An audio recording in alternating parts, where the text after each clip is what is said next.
I was bored and went to a dark web chat, but that was a life-changing. I never thought much about the dark web. To me, it was just a spooky corner of the internet, filled with urban legends and exaggerated tales. But last month, my curiosity got the better of me, and I decided to explore. I had always been tech-savvy, so accessing the dark web was easier than I expected. I found forums, marketplaces, and bizarre sites that looked like something straight out of a horror movie. But one night, I stumbled upon something that still haunts me, a chat room called The Abyss. The description was cryptic: talk with those who truly see. Intrigued and a bit naive, I clicked the link and entered the chat. The interface was basic, just a black screen with a list of usernames on the side and a chat window in the center. The usernames were strange: Ebon Shade, Soul Seeker, _Whispering Void _, and they immediately started messaging me. Ebon Shade: welcome, new traveler. What do you seek? Soul Seeker: knowledge? Power? Or perhaps, something darker? I hesitated before typing, just curious. What is this place? Whispering Void: this is a place where truths are revealed. But beware, not all truths are meant to be known. I felt a mix of excitement and unease. Before I could respond, a new message appeared. Ebon Shade: would you like to see something truly enlightening? My heart raced as I typed, yes. A link appeared in the chat, ominously labeled Enter the Abyss. Against my better judgment, I clicked it.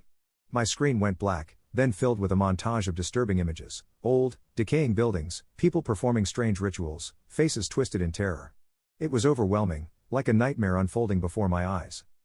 When the images stopped, I found myself back in the chat room, but it was different. The usernames had changed to real names: David, Claire, Michael, and my webcam had turned on, displaying my own horrified face in the corner of the screen. Panic set in as I realized I couldn't close the window or turn off my computer. David, now you see. There's no turning back. I frantically tried to unplug my computer, but the screen remained on, showing my terrified expression and the cold, emotionless faces of the others in the chat. Claire, we know where you are. My heart felt like it was going to explode. I grabbed my phone to call for help, but it wouldn't turn on. Suddenly, my screen flickered, and a new video feed appeared: my own apartment, seen from a perspective I didn't recognize. It was as if someone was inside, watching me. Michael, you invited us in. Now we are everywhere. In a frenzy, I ran to my front door and threw it open, only to be met with the empty hallway of my apartment building. No one was there. I checked every room, every closet, but I was alone. When I returned to my computer, the chat room was gone. My screen was back to my desktop, as if nothing had happened. But I knew better. My phone buzzed, and I saw a notification for a new email from an unknown sender. Subject: welcome to the Abyss. Body: we are always watching. I haven't been the same since that night. I moved to a new city, changed my name, even got a new job, but the feeling of being watched never leaves me. Sometimes, I'll catch a glimpse of a shadow in the corner of my eye, or hear a whisper when I'm alone. One night, about a week after I moved, I woke up to the sound of my computer booting up. I had left it off, but there it was, the screen glowing in the darkness. The chat room was back, but now, the names were different: John, Emily, _Sarah _ all people I had known in my life, all who had passed away. John: why did you leave us? Emily: you can never escape. Sarah: we are part of you now. I unplugged the computer, but the screen stayed on, showing their faces, twisted in agony and anger. I screamed and threw the computer out of my window, watching it shatter on the pavement below. The screen finally went dark, but the terror remained.